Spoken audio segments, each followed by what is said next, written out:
नमस्कार, मैं शुभम कुमार और आप देखना शुरू कर चुके हैं बहुजन न्यूज़। साथियों, आज हम मौजूद है जिला सहारनपुर के अंदर। तो हमारे साथ कुछ आजाद समाज पार्टी के कार्यकर्ता हैं और इनसे बातचीत करने की कोशिश करेंगे। जी सर, आपका क्या नाम है?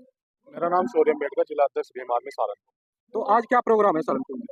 आज हमारे राष्ट्रीय महासचिव रविंदर भाटी जी का आगमन सहारनपुर में हो रहा है, जो जिसमें गुज्जर समाज के लोग बड़ी बहुमूल्य संख्या में आजाद समाज पार्टी और भीम आर्मी का दामन थामने का काम कर रहे हैं। गुर्जर समाज के जो वोट है वो तो भाजपा को जाते रहे हैं, मोदी को अपना नेता मानते हैं। देखिए, वोट किसी की जागीर नहीं है, किसी पार्टी की जागीर नहीं है। जो जब लाखों की संख्या में, हजारों की संख्या में यहाँ पर हमारे गुज्जर समाज के लोग आ रहे हैं और आकर आजाद समाज पार्टी का दामन थाम रहे हैं, फिर वो दूसरे अन्य पार्टी और अन्य राजनीतिक दलों को क्यों वोट देंगे?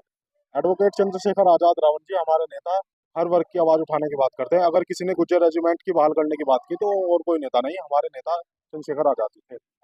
चंद्रशेखर आजाद के प्रति क्यों इतनी वफादारी दिखाएंगे, क्या इसका कारण है?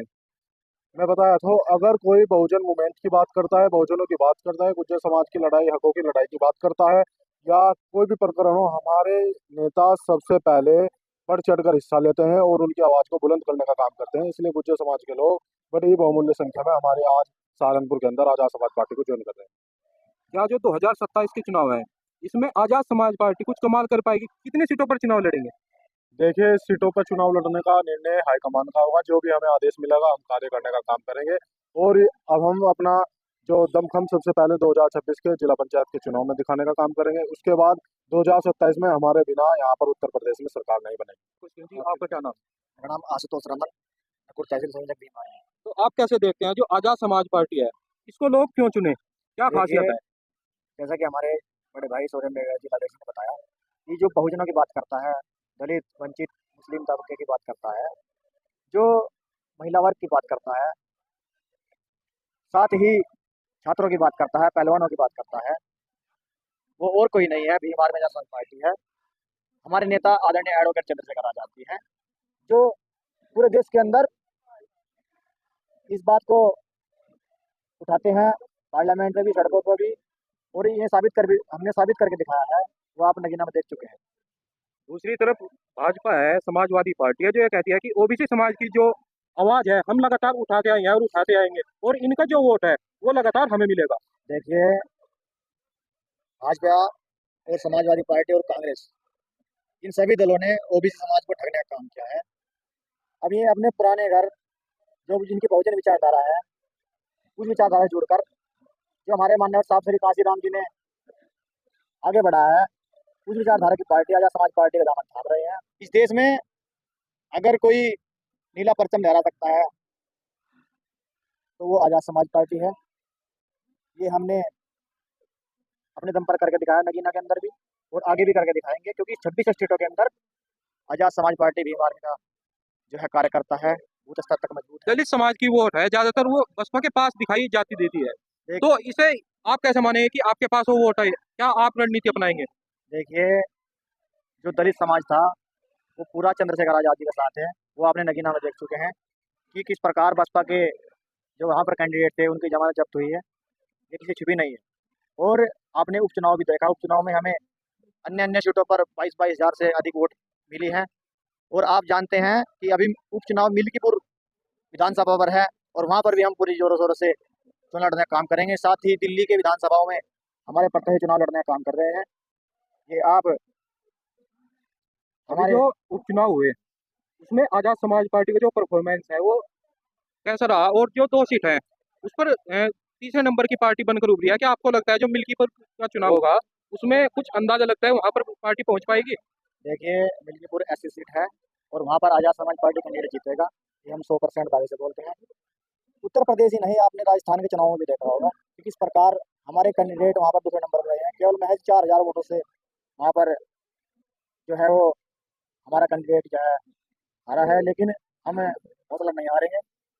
आगे भी जहाँ पर देश में चुनाव होंगे, चाहे जम्मू कश्मीर हो, कन्याकुमारी, कहीं भी हो, पूरे देश में चुनाव लड़ा जाएगा, अपने दम पर चुनाव लड़ा जाएगा। अगर जरूरत पड़ी तो जैसे हाईकमान के निर्देश रहेंगे तो हम उनके साथ ही जाना पसंद करेंगे। बहन जी तो ये कहती है कि जो आजाद समाज पार्टी है उसका जो निर्माण हुआ है वो बसपा को खत्म करने के लिए हुआ है। देखिए, आजाद समाज पार्टी बनाने का मुख्य उद्देश्य क्या है? जिस प्रकार बाबा साहब की पार्टी यहाँ पर देश में चल रही थी, रिपब्लिकन पार्टी ऑफ इंडिया। तो माननीय साहब श्री काशीराम जी को बहुजन समाज पार्टी बनाने की जरूरत क्या पड़ गई? क्योंकि इन पार्टियों में जो बहुजन विचारधारा की पार्टी थी, ये पार्टी सर्वजन हिताधिकार की पार्टी कर दी गई और दलित वंचित लोगों की बात न करते हुए अपर कास्ट के लोगों की बात शुरू हो गई और पार्टी अपने जो जनाधार था वो उसको खो गई है। तो इसी प्रकार इसको भविष्य में भाई चंद्रशेखर आजाद जी ने देखा कि यहाँ पे ऐसे काम नहीं चलेगा, तो आजाद समाज पार्टी गठन करना पड़ा, क्योंकि हम अपने लोगों को ऐसे नहीं छोड़ सकते। प्रधानमंत्री नरेंद्र मोदी जी ये कहते हैं कि हम जो एससी समाज है, ओबीसी समाज है, उसकी आवाज लगातार उठाते रहेंगे और जो बाबा साहब का सम्मान है वो करते रहेंगे। फिर आपके पास दलित समाज क्यों आए और ओबीसी समाज क्यों आए? देखिए, बाबा साहब का सम्मान जितना वो करते हैं वो किसी छुपा नहीं है। आपने देखा होगा अमित शाह ने पार्लियामेंट में क्या बोला है, वो देश से छुपा नहीं है। ये केवल दिखावे की राजनीति करते हैं। बाबा साहब हमारे लिए सर्वोपरि है, भीम आर्मी के लिए सर्वोपरि है और बहुजन समाज के लिए सर्वोपरि है, उनके लिए कुछ नहीं है। वो केवल और केवल चुनाव में बाबा साहब की फोटो को दिखाते हैं। ऐसे ही समाजवादी पार्टी के लोग करते हैं, जिन्होंने पदोन्नति में आरक्षण की अपनी सरकार में रहते हुए खत्म किया। आपने देखा होगा कि बाबा साहब की फोटो भी बोर्ड पर नहीं थी, होर्डिंग्स पर नहीं थी और बाबा साहब के सम्मान की बातें में कह रहे थे। ये सब दिखावटी आदमी है। पिछले लोकसभा चुनाव में समाजवादी पार्टी को 37 सीट प्राप्त हुए और उसके बाद वो दावा करता है कि जो दलित समाज है वो पिछले चुनाव से ही हमारे साथ है। देखिए, जो पीडीए की बात करते हैं वो वैसे पीडीए है नहीं। दलित समाज अब आजाद समाज पार्टी को वोट करेगा, क्योंकि उनके पास कोई ऑप्शन नहीं था भारतीय जनता पार्टी को हराने के लिए, इसलिए उन्होंने उधर शिफ्ट करके वोट कर दिया। जैसे आपने देखा हो कैराना सीट पर भी ऐसा ही हुआ है, जहाँ से हम बिलोंग करते हैं। लेकिन अब हम निष्पक्ष चुनाव लड़ेंगे और अगर किसी पार्टी की समर्थन जरूरत पड़ती है तो हम गठबंधन भी हमारे एडवोकेट चंद्रशेखर आजाद जी कर सकते हैं। लेकिन हम चाहते हैं कि जो व्यक्ति विचारधारा के साथ जुड़ेगा वही हमारा होगा। क्या ओबीसी की पार्टी के साथ गठबंधन होता दिखाई दे रहा है 2027 के चुनाव में? देखिए, ये हाईकमान का निर्णय है, मैं इस पर कुछ नहीं कह सकता हूँ कि ओबीसी के साथ चुनाव में गठबंधन हो या ना हो। ये तो उपचुनाव में भी ऐसे ही हवाबाजी चल रही थी, लेकिन कुछ कारण रहे होंगे, वो हाईकमान का निर्णय है। चले ऐसे कुछ आजाद समाज पार्टी कार्यकर्ता जिनका कहना है कि जो आजाद समाज पार्टी है वो लगातार 2027 के चुनाव में काफी सीट हासिल करके इस देश की जो राजनीति है और उत्तर प्रदेश की जो राजनीति है उसको बदलने का काम करेगी और जो ओबीसी समाज है, एससी समाज है, माइनॉरिटी समाज है, उसकी आवाज को लगातार देश की संसद में उठाती रहेगी। तो आपसे निवेदन है कि वीडियो को ज्यादा से ज्यादा शेयर करें और सब्सक्राइब करने का काम करें।